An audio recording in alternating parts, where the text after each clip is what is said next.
It is week 3, and we are back in our quest to acquire the $1 million to first prize in DFS this week. So let's do it by talking about every single thing you need to know for week 3. And let's begin at the running back position, where I am seeing a very nice leverage play opening up as of right now, and it's the $6,900 price tag on Travis Etienne this week. Look, the rest of the season, every single week, he is a top 10 running back. And that's because his role as of right now is elite. He's played 76% of the Jaguars snaps and seen 69% of their rush attempts. And last week, his biggest competition in Tank Bigsby, the third-round rookie, well, he saw 0 carries. And here's the deal. According to the DFS blueprint on our Patreon link down below, you're getting less than 10% ownership on Etienne, who's a 9-point home favorite against a struggling Texans defense. Look, this is a spot where running backs average, on average, 16 fantasy points, and he's an above-average running back. So I'm a fan of Etienne, and if you want to play the ultimate leverage play this week, it's this next guy. This is what we call a bounce-back candidate, a player who is lagging, if you will, from a poker term, and it's A.J. Dillon. Last week, he was highly owned. He had a role without Aaron Jones that was supposed to be fantastic, and it ended up being pretty good,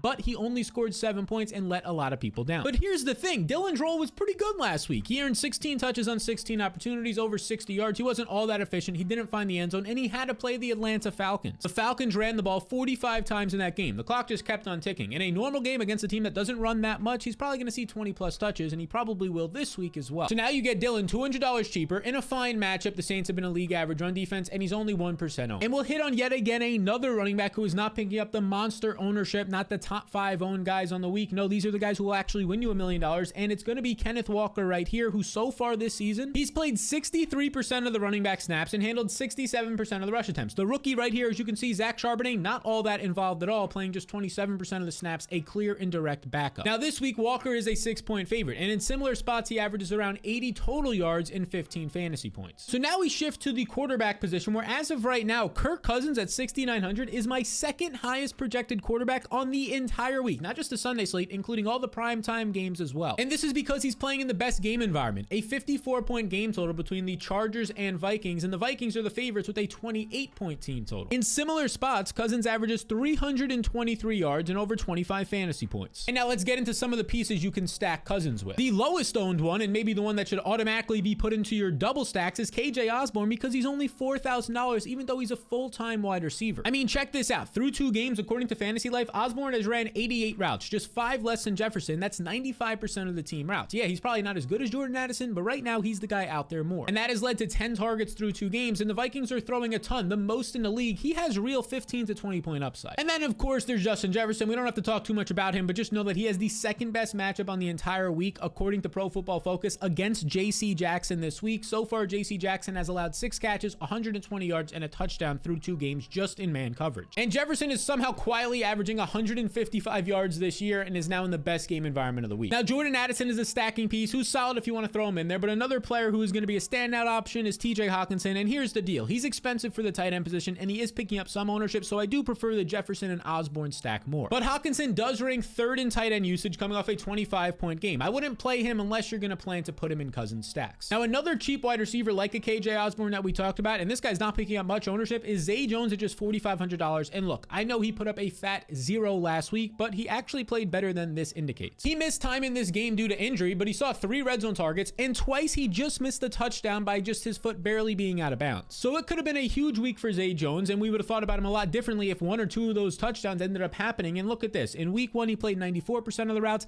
Expect that usage in week 3 now that he's back to his full health. Okay, now let's discuss some of the highest owned running backs on the slate. And this first one has gotten a lot of fantasy players in a frenzy this week, and that is Jerome Ford, because look, for DFS, he's only $4,800. He's the new starting running back in Cleveland. He handled 90% of the running back opportunities after Nick Chubb left in week 2 with injury. Now, of course, we got another shakeup this week when Kareem Hunt re-signed with the Browns. But here's the deal. There's a reason the Browns didn't sign Hunt this whole offseason. They like Jerome Ford more, but now they're kind of forced to sign a veteran who's not inefficient, and between like Darrell Henderson and Leonard Fournette and Hunt, you might as well choose the one who knows your system. But Hunt last year, career low, 60th on the ground as a rusher, and 49th when you factor in his receiving game in yards per touch. This is really bad. And the reports are that Hunt got paid up to $4 million. That probably means only like $1 to $2 million of it is guaranteed. That is backup money. And just a reminder, the Browns drafted Jerome Ford even though they had 3 running backs under contract last year because they liked him that much, and they planned for him to be the backup this year because look, he has the size and speed, and he was productive in college. Now he is $4,800, so even if he is 15% owned, you can get away with it. But as he pushes closer to 20%, and we'll track this in the blueprint link down below if you want to join the thousands of people who have it and are a part of our community, well, we'll track it. If it gets gets that high, he's a fade. The higher owned running back that I'd rather play as of right now, according to the DFS Blueprints projections, is going to be Tony Pollard. It seems like Austin Eckler won't play, so he should be the most expensive active running back on the slate at $8,000, and he is top 3 in running back usage this season. I mean, check this out right here. Tony Pollard leads all players this year with 16 rush attempts in the red zone, 6 more than anybody else, and also he has 12 carries inside the 10-yard line. This is elite usage. We know he has the passing game usage, and he's seen 49 opportunities through 2 weeks behind a top 10 offensive line in Dallas that still has Tyron Smith, the #1 graded tackle this season. Now this week, Pollard's in the perfect spot. He's a 12.5 point favorite, 13 in some spots. The Cowboys have a 28 point team total in a good matchup against the Cardinals. In similar spots, Tony Pollard averages 17 fantasy points, and he has a better role now than he did last year. He'll be highly owned, but if you're going to eat the chalk somewhere, I'm doing it with Tony Pollard. And now before we get into an interesting quarterback and stack for this week, make sure you hit the subscribe button if you're finding this helpful. This is a new channel. We started it last year, so if you followed me from years back, just double check that you're subscribed. Now that interesting quarterback is Tua, who is $7,000 this week, and look, he has a 27.5 point team total. He's currently in some books the odds-on favorite to win the MVP. The fella is playing fantastic, and now he gets the Denver Broncos secondary that ranks 27th, borderline bottom 5 so far this year. I mean, check this out. According to Pro Football Focus, the Dolphins have the #1 offense this season. This is the best matchup on the entire week in terms of total offense, #1 for Miami, total defense, number 29 for the Broncos. So expect guys like Tyreek and Waddle to feast if Waddle plays. He's dealing with a little bit of an injury, and there's even some other interesting options to stack here. And one of those interesting options is the $2,900 extremely cheap tight end in Durham Smythe, who you can fit into your lineups with ease, and honestly, his role is fantastic. He's ran the 4th most routes amongst tight ends, 74, and he's earned 9 targets through 2 games. He has 15 point upside if he scores a touchdown. Now, the main option you want to stack here is Tyreek Hill. We saw what he did week 1. We saw what he's done in the past. He's won weeks alone for people, and he has the #1 overall matchup when you take into account the entire defense he's going to be playing this week, according to Pro Football Focus, against these Broncos defenders. He'll primarily face Asang Basie for the majority of his snaps. That's the projection, and Basie has allowed 100% catch rate. All 7 targets his way in man coverage have been caught. So Tyreek Hill was taken out of the game against the Patriots. Bill Belichick is known for doing that. The rookie Christian Gonzalez played well, but expect a bounce back this week. And a player you can run back on the other side of this game is $6,500 Jerry Jeudy, which in 3 or 4 weeks from now, we might be saying this was a crazy cheap price tag. Now, Jeudy returned from injury in week 2. He only played 68% of the snaps, but he was out there for most of the passing plays, running 86% of the routes, only 2 less routes run than Cortland Sutton for the team lead. Jeudy earned 5 targets in his return to action, and expect this to be a low point for him. Reminder, he averaged 18 points his final 8 games last year. Now, the next man up is somebody who's on pace for over 325 touches this year, but since his offense has stunk to start the season, not a lot of people have recognized his usage, and that's Miles Sanders at $5,700, going massively under the radar. Sanders has played 59% of the snaps for the Panthers, and this has led to a massive 40 opportunities through 2 games. He has top 8 running back usage. And according to the Fantasy Blueprint, he is the #1 points per dollar bang for your buck value this week at the running back position, and now he faces the Seahawks, who rank 24th in tackling. And expect this Panthers team to finally be able to move the ball in the air, because Seattle ranks 31st in coverage. They're one of the worst secondaries in the league, which opens up some potential red zone upside for Sanders. Now, this next running back is going to be like 1 or 2% owned, but he's interesting. And maybe the ownership rises throughout the week depending on his backfield mate's health status, but it's Gus Edwards, because Justice Hill injured himself in practice this week. We'll see what the reports are as the game gets closer. If he misses, Gus Edwards is definitely in play at 5,300. According to Fantasy Life, last week with no J.K. Dobbins, Edwards played 46% of the snaps, saw 32% of the carries. That factors in Lamar Jackson seeing rush attempts. This isn't a great role, but of course, this was with Justice Hill playing. Look, you're kind of banking on 1 to 2 touchdowns for Gus Edwards to be a factor because he doesn't catch passes, but this would be the week for him to do it. Because the Ravens have a 27-point team total and are 8-point favorites at home against the Colts. This could be a 15 to 20 touch game for Edwards if there's no Hill. Now, speaking of a running back who should see around 15 to 20 touches, this takes us to James Cook, the clear running back 1 for the Buffalo Bills, who ranks 14th overall in fantasy points so far, despite not scoring a touchdown just yet. Through 2 games this season, he's played 59% of the snaps and is averaging over 20 opportunities per game. I expect that to continue this week, because last week his role was fantastic. He started to see the 2-minute offense snaps, and he even saw a couple of red zone touches and touches inside the 10-yard line. That's where he might sneak in a touchdown. Now we go back to the quarterback position, where $8,300 Patrick Mahomes is not coming in super low owned, but lower than you would expect for the best quarterback on the planet, with a 30.5 point team total, the highest on the slate, and now he has Travis Kelce back. Usually these are the exact weeks to target Mahomes where he goes for 4 or 5 touchdowns. In similar game environments, Mahomes averages 27.5 points and 311 passing yards. Now let's discuss some of his stacking pieces. The clear and obvious one is Travis Kelce, who returned last week, and he ends up finding the end zone. Has an okay day for Kelce, around 13 fantasy points, but he was limited in this game. He only ran a route on 58% of the passing plays, so he was only out there for about half of the game. game, expect that to increase this week. He talked on his podcast that he kind of has a little bit of an issue going on now in different parts of his body, but he should be out there and seeing more usage. Because for an older tight end, he's probably going to be battling ailments every single week, which is something he's done the previous 2 seasons and was completely fine. Then there's Sky Moore, who let everybody down week 1 on opening night when there was no Travis Kelce doing absolutely nothing, but now he's still cheap at $4,400, and he saw a better role last week. You can see his routes increase from 64% to 73%. He still wasn't earning targets at a high clip, just 4 targets, but he did have 3 catches, 70 yards, and a touchdown. At the end of the day, he's paired up with Patrick Mahomes, running a lot of routes, and his team has a 31-point team total. Guys like MVS, Sky Moore, and even Kadarius Toney can be thrown into double stacks with Kelce. And now, speaking of double stacks and how exactly you should attack this slate and unlocking all the tools to do so, that is what the DFS Blueprint will help you do. Link down below will take you to this page, my Patreon, where you can join a community of over 1,800 members who are using this tool this week. And look, here's the deal. You're going to get a ton of stuff. I mean, you could freeze this video right now and look Monday through Sunday. Every single thing, multiple things are dropping, whether it's for your season-long league or specifically DFS, showdown slates,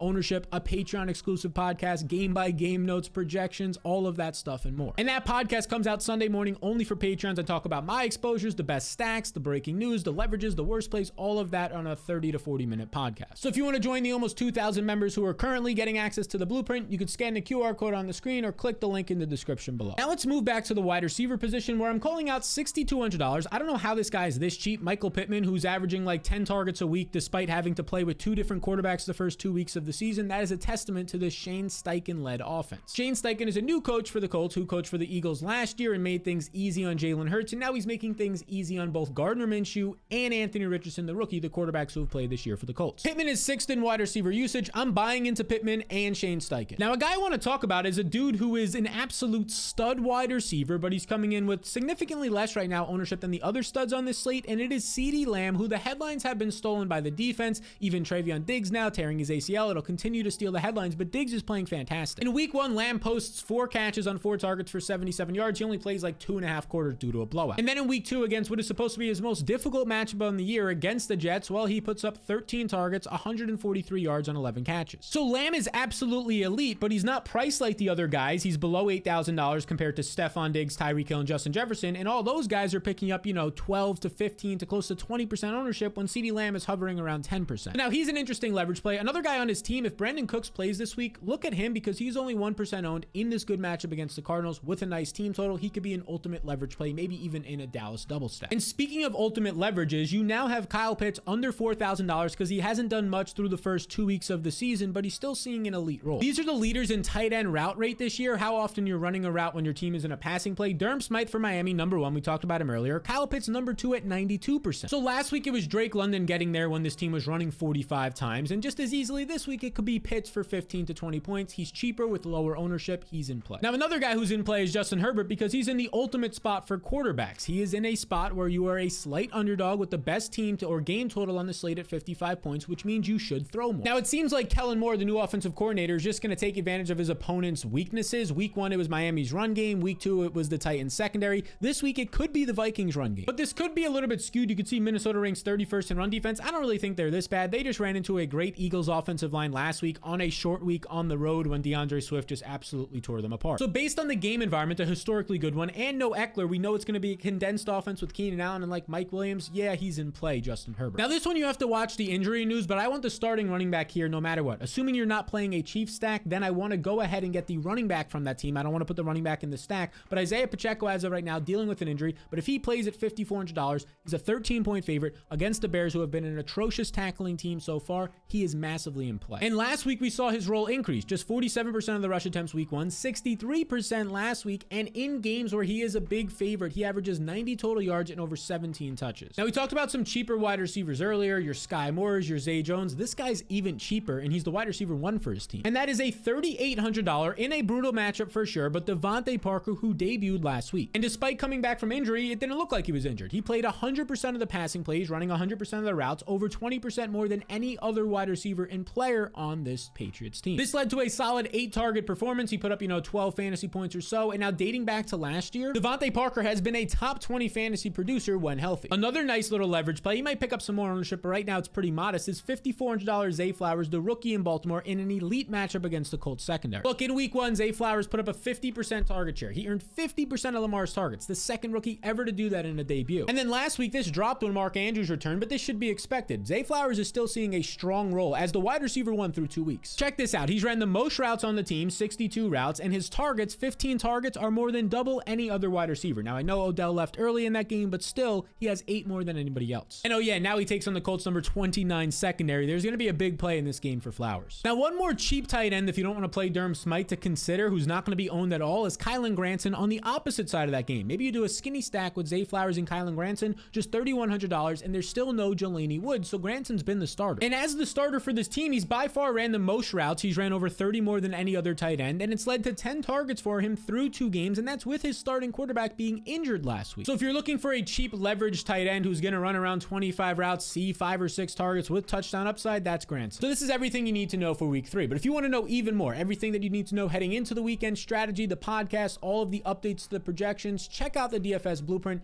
It is linked down below, or you can scan the QR code on the screen. And if you made it this far, if you have any questions, just reach out to me, and be sure to hit the subscribe button if you want to see my future DFS videos in the following weeks to help you win.